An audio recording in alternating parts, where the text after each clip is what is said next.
Our next speaker, however, I must say, is probably one of the most relevant for the entire conference, given his current position, as well as his past. He's actually the third speaker who's coming also from the eastern part of Europe. We will then move to Asia very briefly. I heard Her Excellency is waiting already outside. But I think really, especially given your current position, I very much look forward to also your insights in terms of, let's say, problems as well as opportunities that we're looking at when it comes to culture and also education. Ladies and gentlemen, Professor Vladimír Šucha studied initially at Cornelius University in Bratislava, Slovakia. In 2004, he became the principal advisor for European affairs for the Minister of Education of the Slovak Republic. From 2005 to 2006, he worked as the director of the Slovak Research and Development Agency, which is the Slovak national body for funding research and promoting international cooperation and culture. He currently serves as director for Culture, Multilingualism, and Communication at the Directorate-General for Education and Culture of the European Commission in Brussels. He's also a member of numerous advisory boards and governing bodies at both national and international levels. Ladies and gentlemen, please join me in a very, very warm welcome for Professor Vladimír Šucha. Thank you.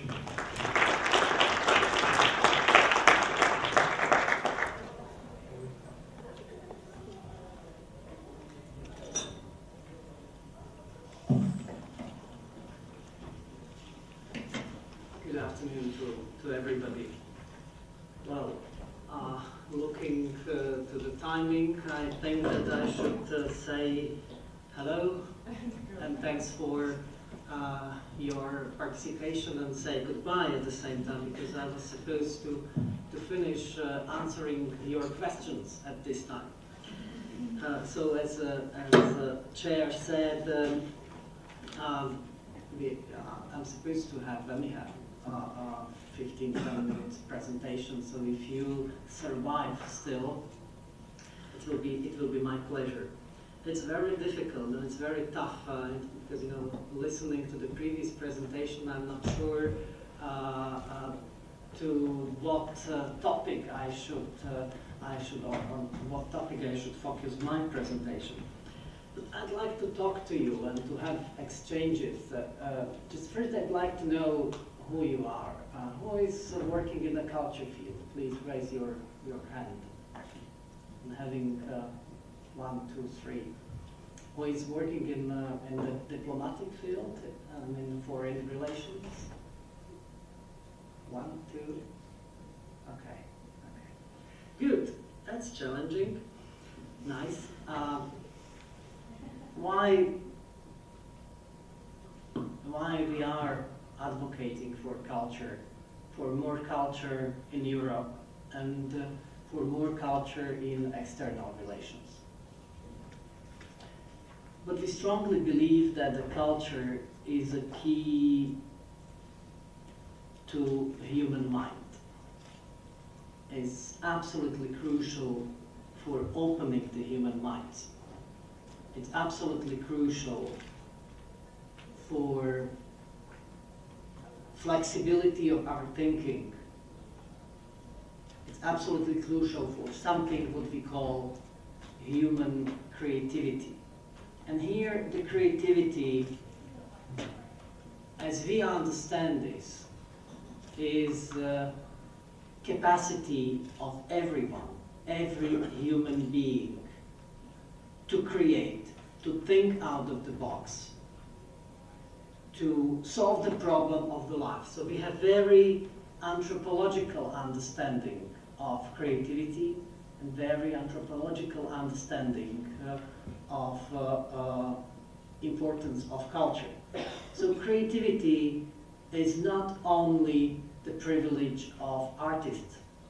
It's not only privilege of the top scientists. We absolutely believe, and this is the basis for our policy development, that this is the talent. Creativity is in each and everybody inside of us. And we think that creativity is not only artistic creativity, not only technological creativity, it's not only scientific creativity, it's also capacity to live our lives. And the capacity to live and accept the others. So that here it is a prerequisite for something what we call intercultural dialogue. So here you see, and if I'm talking about this, there are two dimensions which are emerging. We may, of course, be more complex, we may go into details, but that's a capacity of humans to live together, to create, and to interact. And something which is linked to this is the capacity to look out of the box, to have new points of views, and this is about innovation. So here we are talking about intercultural dialogue, about capacity of peaceful living together, of different cultures, of people coming from different origins. So then we are tackling one important pillar of challenges of our society. And the another pillar is innovation. We are full of requests for innovations. Also, EU 2020 strategy is talking about smart growth, inclusive growth. Here we are. Inclusive growth is something what we want to achieve through intercultural dialogue. Here, there we see the fundamental role of culture. Smart growth, innovations. How we want to get innovations if we do not boost the creativity of people? Innovation is linked to capacity to look out of the box and to see and to connect something which exists, but it's not connected naturally or in our very often schematic way and linear way of thinking. Almost nothing in our life is linear. And that's why we want to boost the creativity, to see this problem, to stop thinking in a linear, simplistic, mechanistic way. So that's the underlying principle of what and where we see the culture for European project, because we see huge contribution and huge potential for contribution of culture to our society. And if I just mention a couple of numbers, because it's also quantitative, or it's possible also quantitatively to assess this contribution. So then culture in Europe represents, in European Union, represents more than car industry. It represents more than food industry and more than chemical industry. It represents roughly 4.5% of GDP. And when we first came with this kind of numbers, so not only ministries of culture, but also ministries of finance and economy were shocked to see that the culture is not a black hole which is consuming money and bringing nothing to the society, but it's really important sector which is contributing to economy. And what I mentioned before, bringing this huge added value, bringing these huge spillover effects, which are extremely important for society towards education, social inclusion, healthcare, regional development, etc., etc. So it's a very vast field, and I don't have that much time to talk about it. It's just flagging a couple of keywords in that field. And on the other hand, we have culture important as an important element for intercultural dialogue, for capacity to work and live together, but not in coexistence. That's the big mistake. We are a multicultural society, but we cannot stay the multicultural society. We must become intercultural society, because something which is just staying and ignoring each other will not survive. The problems will appear. And again, nothing in nature, nothing in society is petrified. Everything must be and is in dynamic interaction. So the same cultures must be in dynamic interactions. And I fully agree with the previous speaker saying that this is not about assimilation, but one must say that's about interaction, that's about mutual learning, that's about cross-fertilization. Our culture is a result of centuries of cross-fertilizations and contacts with other cultures. So then we need to open ourselves and to have a capacity to understand each other. So I was talking about culture from the point of view of European Union, but the same applies also for external relations. Europe does not live in isolation. So we are in a global arena. We are working with different nations. We are interacting with different cultures. So then we need to be equipped. We should not only think in a way of exporting, importing. We should be thinking in a way of interacting and fair and equal exchanges. Because, and I'm sure that you have this experience from your life, professional or private life, that only if you are engaged in an equal, frank exchanges and relations, only then you will be capable to achieve something. So here we have mainly two concepts talking about, I try to avoid this expression culture diplomacy, because whenever you use this term, immediately there are different definitions of it. And I have a quite strong academic and research background, I hate definitions because they are not true.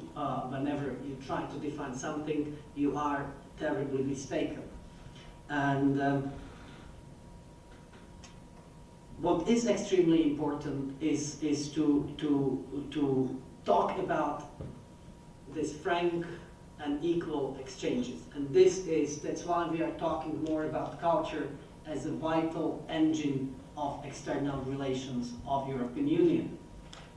We may call it cultural diplomacy, whatever, but then we need to understand what we think and what is behind. So there are two concepts. One concept which I described, or there is this more diplomatic concept of one-off events, culture as a decoration of serious political debates, culture as something which is replacing trade agreements. If we are not able to agree on trade issues or foreign policy issues or human rights issues, so then we call for culture, and we exchange 2 or 3 theaters or bands from one country to coming to another country, and then this is cultural relations. Of course, it's not working. So what we need to be engaged, so we need to be engaged in a thorough and deep exchanges. So this is what I'm describing is a philosophy and a background of policy document which has been adopted already in 2007 by European Commission, proposed to the European Parliament, to the Member States, and endorsed by both Member States and the European Parliament. And since then, we are developing different instruments to support cooperation, this kind of open, frank cooperation. And if you look and I can tell you, but well, it's probably not appropriate for you. I have here a list of, and you see it's quite impressive list of different instruments for external relations. There are 3 pages of different instruments, and it represents more than 150 millions of euros invested in this cultural cooperation with the other countries. And if you are interested, later on I can come to it. But it's also mutual, because there is this is recognized. The role of culture and the power of culture is recognized also by our foreign partners. So that's why whenever we are in contact with some partners from outside European Union, whether these are very close partners, partners of from these pre-accession countries, or we are talking about neighboring countries, or we are talking about countries which are farther away from European Union, always the culture comes as an important element of cooperation.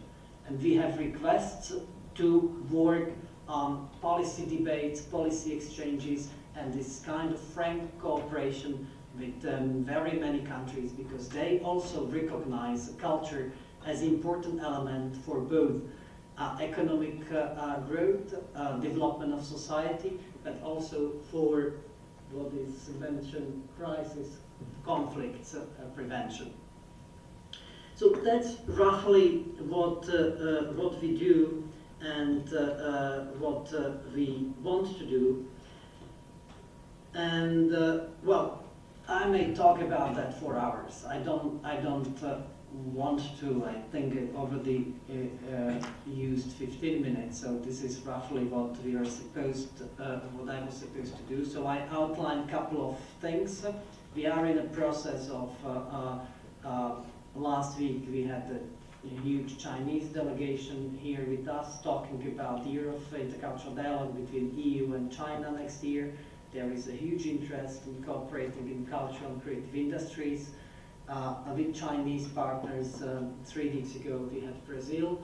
1 week ago Commission adopted a proposal of the Creative Europe program, which is the spending program for the period of 2014-2020. And here the Commission is proposing to open fully this program for full participation of all neighborhoods of the European Union. This will be most probably the only European Union program fully open for full participation. That means full participation is at the same footing as the member states of European Union to all countries around Europe, whether they are in the east or whether they are in the south. So this will be, that's a huge innovation, that's a huge change. I must say paradigmatic change. So then we might have, well, Morocco or Tunisia or Egypt or Azerbaijan having full participation in the future Creative Europe program. Because that's in line with the philosophy which I described before, that we need to engage with our neighbors, with our partners in this kind of equal exchanges and full cooperation.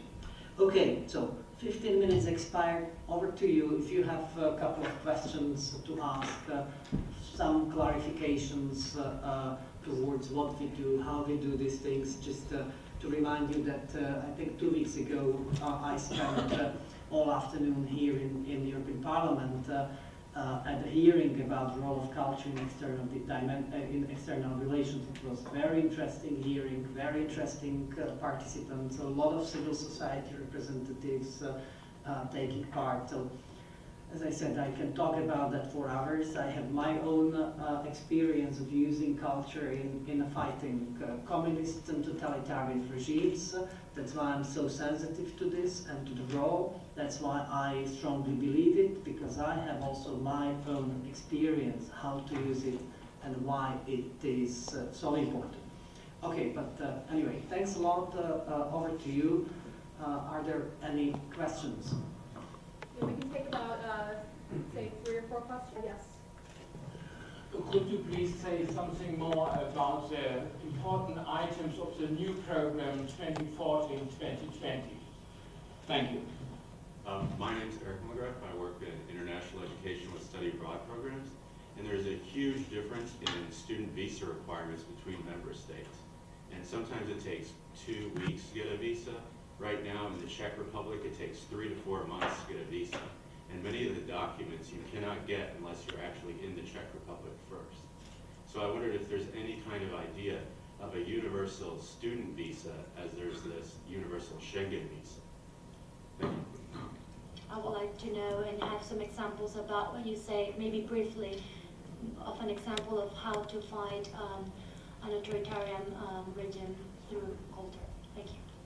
First question was about the future program. As I said, the Creative Europe program is a program which is built on the basis of current financial instruments. We have currently 3 instruments: a culture program, media program, and Media Mundus program. These are programs covering culture and audiovisual production. Commission decided to propose to European Parliament and to the member states a new program, Creative Europe program, which is building on this. Because first, we don't think that there is such a division between audiovisual part of culture and the rest of culture, that we need to have 2 programs. So this is one culture and creative sector as we recognize it in Europe. And as I said, we had different possibilities and different levels of participation in current media program and current culture program. Current culture program was open to EFTA countries and was open to pre-accession countries, so the Western Balkan and candidate countries. There is, I would say, it's quite revolutionary change, because we opened the program for full participation for Eastern Partnership, for Eastern countries. So that means the countries covered by Eastern Partnership of the European Union, and also to Southern Mediterranean. So then those countries will have a capacity or possibility, if the mutual agreement is signed, and if the financial appropriations are paid. But that's a very normal procedure also for participation of all third countries. On the top of it, just not to forget countries which are not part of neighborhood. We have possibility, if there is a wish of the country X or Y, we have a possibility to design a specific joint cause with the country or with the organization. So then, if international organization or if a country asks European Union to design a joint call for cooperation in the field of culture, that can be done. Also, what the legal base, but that's a Commission proposal, we know what's the process. It must be endorsed and adopted by the legislature, that means by member states and European Parliament. But in our legal proposal, there is also possibility of opening windows, specific country windows. So if there is a wish to have such a window designed with some country, this is also possible. So that's the way how we are proposing the new program. On visa issue, well, so that's a recurrent problem. It's not only for education, the same is coming from culture sector, artists, from research. So this is the problem, which is overall one, and I think it is dealt with the relevant departments of the European Commission. You know, there is always this this balance between openness and security. And it's very difficult for us to influence this or force this kind of, because that's a very broad issue. It's we cannot, of course we understand fully, and there is no question mark, behind the need to have easy access to students, to artists, to researchers, to European Union. But of course, there is also there are also risks, and the risks must be assessed. I can tell you that whenever we organize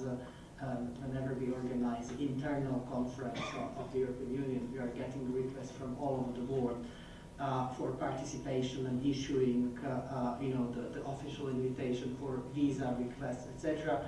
And we don't believe that these are all genuine requests which are triggered by the topic of the conference. So you know that this is something which is a little bit beyond the remit of education, cultural research, which is of much broader concern.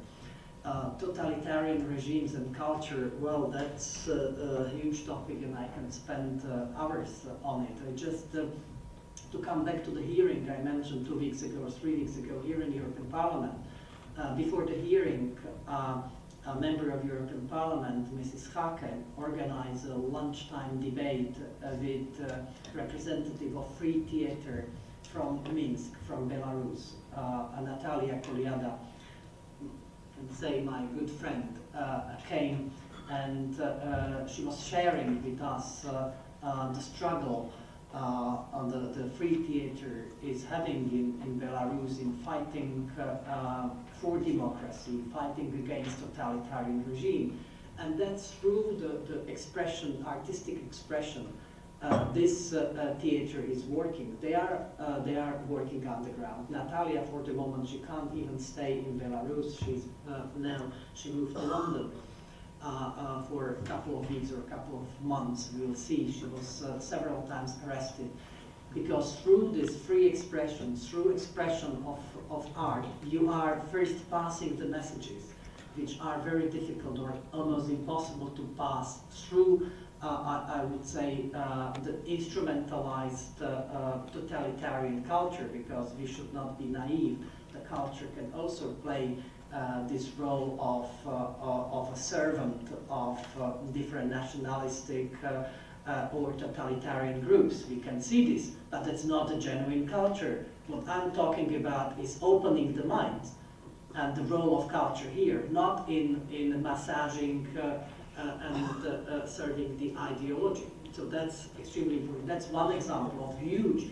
There is a huge impact of this small theater, small group of fantastic, convinced people in fighting regime in Belarus.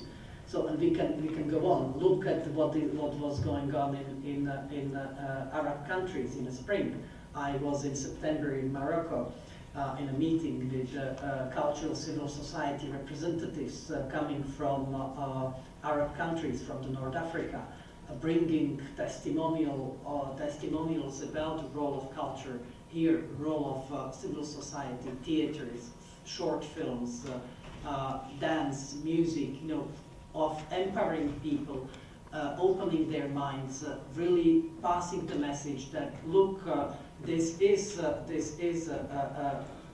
ideology, this is a massaging of your brain, but here the world is looks differently. And I can talk for hours about my experience, which is now 25 years old. When I was a student, when I was active in a theater, when I was active in a voluntary movement of preservation of heritage, etc., organizing the youth for the first time. We were giving them a chance, we were giving to us the chance to breathe freely and to understand the world.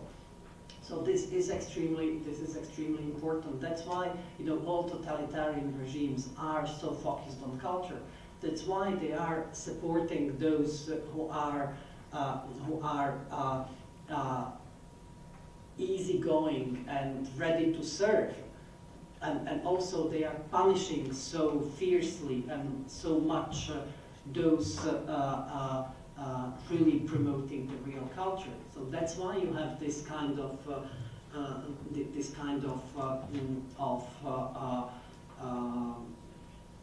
division, and that's why the open minds are the threat for all this kind of regimes. Because if we have this miraculous possibility of inoculate every citizen of Europe, of the globe, with the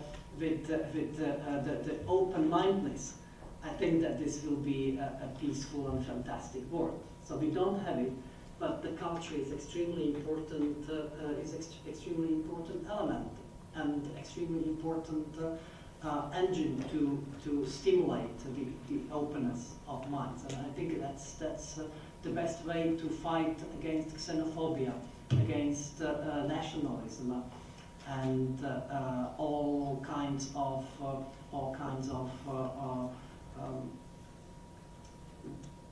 stupid behaviors of humankind, which we know from the past. And you know, we may talk about prevention of conflicts, also inside European Union. So there was a question about the migration.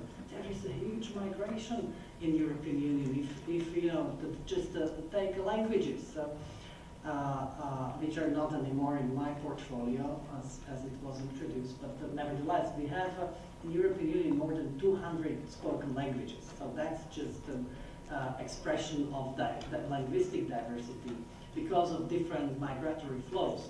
But also the links with the countries of origin, the genuine links with those countries could help European Union to solve also many challenges related to immigration or to immigrants. Because, you know, I don't know whether you have this experience, but immigrants are living in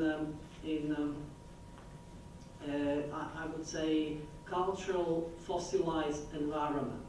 So they are bringing their culture from their home country, but the culture is not static. Element.